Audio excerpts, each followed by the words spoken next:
Capítulo 1. A cultura do fracasso enraizada no ambiente escolar. Antes de mais nada, é bom que se saiba que o fracasso não é uma coisa ruim. O fracasso é uma parte garantida e inevitável da aprendizagem.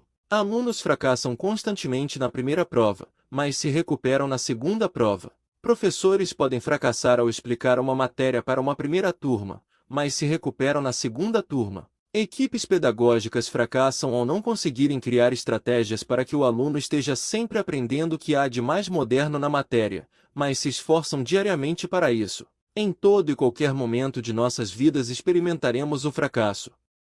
Isso é tão certo quanto uma criança pequena cairá enquanto aprende a andar, mas, infelizmente, na educação, estamos numa era de responsabilização de alto risco, onde o fracasso se tornou o termo associado aos nossos desafios persistentes, como se todo empresário tivesse um negócio de sucesso sem nunca falhar ou se todo cientista pudesse encontrar a cura de uma doença sem precisar errar milhares de vezes durante seus testes. Temos piorado nossas notas no PISA, assim como só aumentamos a taxa de evasão de alunos no ensino médio. E adivinha como esses desastres são rotulados?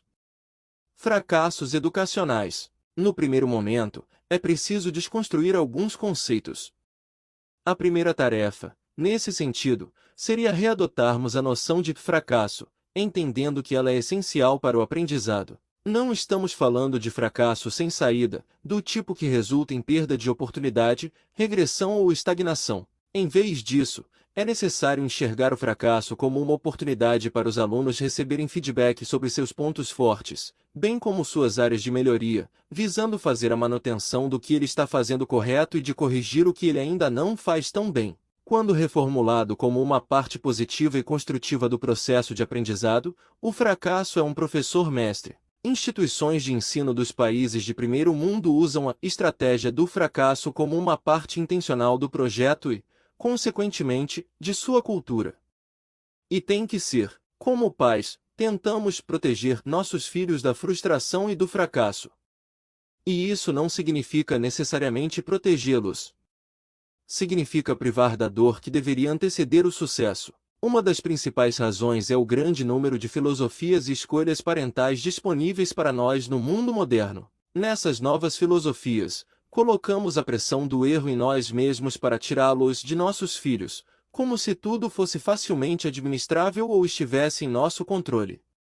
Isso, além de não ser verdade, reflete na educação das crianças e jovens. Cada vez mais, o fracasso passou a significar algo terrível, algo a ser evitado e esquivado, sempre que possível. Você, professor, já deve ter percebido que a maioria dos alunos ingressa na 9ª série, por exemplo, com uma forte compreensão pessoal e negativa sobre o fracasso, baseada em uma falta crônica de sucesso escolar. Como tal, o fracasso o qual tanto temem, pode se tornar o amigo próximo e importante na jornada do aluno nos próximos níveis escolares, como cursos técnicos e superiores, e na jornada profissional, na criação de um empreendimento, ao realizar um estágio ou começar um emprego com carteira de trabalho assinada. Capítulo 2. O professor como amigo do aluno reprovado.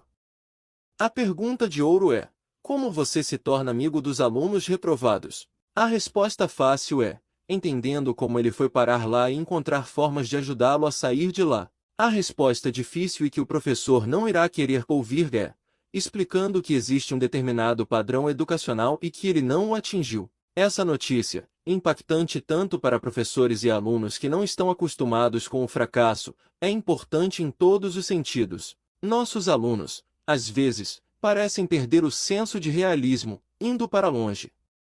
E quando pais, amigos ou professores tentam trazê-los de volta, a realidade parece dura demais, e isso os assusta, os afastando novamente em um círculo vicioso de fuga e retirada. A melhor forma de resolver isso é, após dar a notícia impactante, oferecer uma sugestão detalhada sobre como vocês podem resolver juntos esse problema. É papel do professor não desistir de um aluno por pior que ele parece ser, seja na nota ou no comportamento. Além disso, o professor deve explicar ao aluno reprovado que aprendemos mais com nossos fracassos do que com nossos sucessos. No fracasso, não apenas descobrimos o que não funciona para ajustar nossas tentativas futuras, mas também aprendemos sobre nós mesmos no processo e ganhamos um pouco de empatia com os outros que podem ser lutando também. O fracasso é uma batalha perdida, não uma guerra terminada. O professor deve estar ciente de como o fracasso pode servir de mola propulsora para o futuro do seu aluno que passa por um momento delicado. Além disso, o professor deve ter uma visão abrangente do problema do aluno para propor soluções específicas. Se for problema de nota, por exemplo, buscar maneiras diferentes para lecionar a matéria, a fim de desenvolver o conhecimento no aluno. Até porque nem todos aprendem da mesma maneira. O uso da tecnologia, aqui, pode ser um ponto-chave. Já se for mau comportamento, significa que o professor terá que caçar a raiz do problema para poder agir precisamente na causa, e não no sintoma. Temos que entender que todo mau comportamento tem um motivo. Os principais deles, veremos no capítulo a seguir. Capítulo 3. Entendendo o mau comportamento. Como educadores, você sabe que há apenas algumas crianças que entram em uma sala de aula e não seguem as normas da sala de aula. Você acha que eles ouvem você, mas desconsideram as instruções. Criam interrupções. Impedem que outros alunos aprendam. Eles deixam qualquer professor de cabelo em pé. Os professores poderiam recitar esta lista em suas cabeças. Eles também passam boa parte do dia tentando negar esses comportamentos na sala de aula. Mas, uma maneira de mudar o comportamento é entender por que o comportamento está acontecendo para começar. Nem sempre há uma resposta fácil para a pergunta: por que as crianças se comportam assim? Nosso papel principal como professores é ensinar, e não educar. Sabemos disso. Entretanto, entender o ambiente educacional do aluno também faz parte do escopo para oferecer um bom ensino. A maneira como ensinamos reflete na educação do aluno dentro e fora da escola. E o contrário também é verdade. A maneira como ele é educado reflete em seu ensino dentro e fora da escola. Por isso, devemos entender todas as variáveis que podem afetar o ensino e a educação da criança ou do jovem. Veremos agora as possíveis raízes que influenciam o mau comportamento na sala de aula. 1. Necessidades não atendidas. Vamos começar com o básico. Se um aluno está com fome ou cansado, ou alguma necessidade básica não está sendo atendida, é mais difícil se conformar e fazer o que se espera. Dados de 2022, no Brasil, diariamente, 40,3 milhões de crianças e adolescentes se alimentam gratuitamente em escolas públicas de todo o país. Tente imaginar quantas dessas crianças e quantos desses adolescentes enfrentam o problema da insegurança alimentar em suas casas. É bem possível que seu aluno com mau comportamento, e consequentemente, péssimas notas, não consegue concentrar devido à fome. Quando as necessidades básicas dos alunos não estão sendo atendidas, eles agem de maneira disruptiva, isto é, que acaba por interromper o segmento normal de um processo. Nesse caso, o processo de ensino e aprendizagem. 2. Problemas médicos. Mais e mais crianças chegam à escola com condições médicas subjacentes que afetam sua capacidade de se comportar e funcionar como seus colegas de classe. Segundo dados do CDC, Centro de Controle de Doenças, órgão ligado ao governo dos Estados Unidos, existe hoje um caso de autismo a cada 110 pessoas. Dessa forma, estima-se que o Brasil possua cerca de 2 milhões de autistas. Alunos com TAA, transtorno do déficit de atenção com hiperatividade, ou com TEA, transtorno do espectro autista, são mais comuns do que imaginamos. Às vezes, nem aluno, pai e professor sabem do diagnóstico. Então, todos eles fazem parte da norma na sala de aula hoje, enquanto deveriam ter um direcionamento especial para seu diagnóstico. Os alunos com esses e outros transtornos, integrados em uma sala de aula do ensino regular, precisam de apoio profissional comportamental para funcionar positivamente. Na maioria das vezes, não é provido esses recursos para a escola pelo Estado. Por isso, devemos entender que esse é um fracasso do Estado? Os educadores estão buscando e usando planos de intervenção comportamental legalmente defensáveis para ajudar a gerenciar as necessidades comportamentais exclusivas dos alunos, incluindo aqueles com diagnóstico médico. Mas a falta de recursos e de profissionais especializados para atender toda a rede de ensino faz com que o Brasil engatinhe no quesito inclusão. 3. Falta de conexão entre aluno e professor. Não se pode dizer o suficiente sobre a importância da relação entre aluno e professor.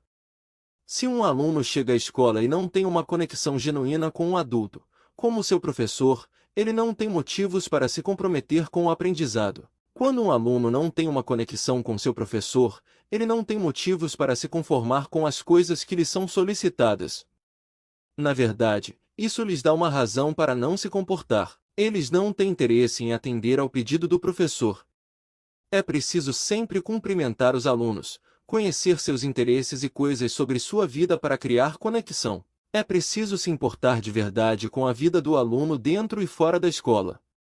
Os alunos sabem e sentem quando estão sendo cuidados pelo mestre em sala de aula. Ao ser simpático e criar momentos de empatia com os alunos, muitos maus comportamentos sumirão como um passe de mágica. 4. Busca pela atenção de adultos ou colegas de classe.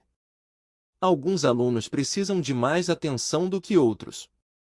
Outros alunos sentem que não recebem atenção suficiente, de casa ou da escola. E embora o professor tente dividir sua atenção exatamente entre seus alunos, isso nem sempre funciona na prática em sala de aula. Em qualquer um desses cenários, quando um aluno quer atenção ou precisa de atenção, ele agirá para obtê-la. E até que a tenha atenção devida, é bem possível que ele escolha em dado momento um mau comportamento. Para algumas crianças, elas não se importam com a forma como recebem atenção, seja positiva ou negativa. Atenção é simplesmente atenção para elas. Procure dar atenção às crianças que agem pelo bom comportamento e crie estratégias para as crianças com mau comportamento. Se as crianças sabem que podem chamar a atenção por maus comportamentos, é provável que continuem. Então, você não deve incentivar isso, pois isso pode se transformar em uma cultura em sala de aula. 5. Falta de confiança e habilidades. Algumas crianças simplesmente não sabem como se comportar da maneira certa. Mas, como isso é possível? Se um aluno está com falta de confiança, por exemplo, ele pode agir como uma forma de encobrir suas inseguranças. Outros alunos podem agir porque não têm as habilidades para expressar o que querem. Por exemplo, um aluno pode se sentir frustrado porque seu trabalho não se parece com um de seus colegas. Em vez de articular que precisa de ajuda para melhorar seu próprio trabalho, ele ataca outros alunos aos quais se sente inferior. Um aluno pode não ter plena confiança ou habilidades sociais para dizer, quero fazer parte do seu grupo ou, preciso de ajuda com meu trabalho. Quando eles não têm as habilidades para dizer as palavras corretamente, eles agirão, se comportarão mal ou usarão as escolhas erradas, tentando obter outros resultados. Capítulo 4. O poder de ver o fracasso como um amigo. Essa história não é de nenhum aluno em específico, e sim de um grupo imenso de alunos que passam por isso todos os anos. Maria não é apenas a primeira de sua família a ir para a faculdade, mas também a primeira de sua família a se formar no ensino médio. Ela é uma menina inteligente, e embora ela tenha chegado ao 6º ano com certa facilidade, a necessidade de se ausentar da escola fez que ela repetisse o ano. Tanto sua mãe quanto seu pai precisam trabalhar para pagar todas as contas da casa, e Maria tem que cuidar de seus irmãos pequenos em tempo integral. Vendo que Maria sente falta dos estudos, seus pais se esforçam e finalmente conseguem uma pessoa confiável para cuidar dos filhos pequenos em tempo integral, pagando um valor justo e acessível para a família. A aluna, então, volta para a escola determinada a trabalhar duro para ter sucesso. Ela persiste e chega ao último ano com uma boa média de notas, bem como se manteve sempre presente nas aulas. Maria sabe que falhou no 6º ano, e essa memória remexe sua cabeça todos os dias. E mesmo sofrendo com preconceitos e piadas de seus novos colegas de classe, bem como o olhar curioso, para falar o mínimo, dos seus professores que não sabem o que se passa com sua família fora da escola, ela finalmente termina o ensino médio. Nessa história, que, na verdade, é uma realidade compilada de várias crianças e jovens brasileiros, tem diversos pontos de fracasso. E nem todos eles são da Maria. Maria nunca ficou aquém dos altos padrões que seus professores cobravam nas notas. Maria nunca teve um feedback direcionado, apoio e orientação da coordenação pedagógica da escola. Ninguém a visitou em casa para perguntar o que houve ou incentivá-la a voltar. Seus colegas de classe estavam preocupados demais com os estudos para que não fracassassem como ela. Seus professores já têm alunos demais abarrotados em uma sala de aula pequena, e mal conseguem se lembrar de quem era aquela carteira vazia. Maria não esteve sozinha. O fracasso a acompanhava diariamente, lembrando-a de como deveria se preparar novamente para que alcançasse seus objetivos. Maria era estudiosa e ganhou uma bolsa de estudos em uma boa faculdade. Hoje, Maria sabe que ela pode ser o que quiser. Ela sabe que quanto mais fracassa, mais sucesso tem em sua vida. Ela aprendeu persistindo e continua amadurecendo todos os dias através do seu melhor amigo, o fracasso. Capítulo 5. Considerações finais. A cultura do fracasso é cada vez mais resistente a cada ano que passa. É preciso que educadores aceitem a ideia de projetar, construir escolas ou gerenciar turmas onde os alunos sejam amigos do fracasso. Fracasso não significa desistir. Muito pelo contrário, significa persistir. O ambiente escolar deve preparar os alunos para o sucesso transformador, seja para a faculdade e além. Os alunos devem saber que vão cair em algum momento. Adicionalmente, devem saber como levantar e por que devem fazê-lo. Aprendemos a andar caindo. Arrumamos um emprego após sermos rejeitados em várias entrevistas. Contas de casa atrasam o tempo todo. Ninguém consegue ser um bom amigo o tempo todo. Encontrar uma pessoa para se relacionar parece um desafio cada vez mais difícil. Tentamos nos preparar para tudo, mas temos a sensação de nunca sermos bons o suficiente para nada. Fracassar é um tema tão complexo quanto comum em nosso dia a dia. Fracassamos o tempo inteiro, e também buscamos melhorar o tempo todo. Não devíamos, por fim, tratar o fracasso como uma cultura a ser evitada, mas sim como uma parte do nosso cotidiano. Esperamos que tenha gostado deste curso introdutório de desconstrução da cultura do fracasso nas escolas. Desejamos a você todo o sucesso do mundo. Agora você pode solicitar o seu certificado se assim o desejar. Até o próximo curso!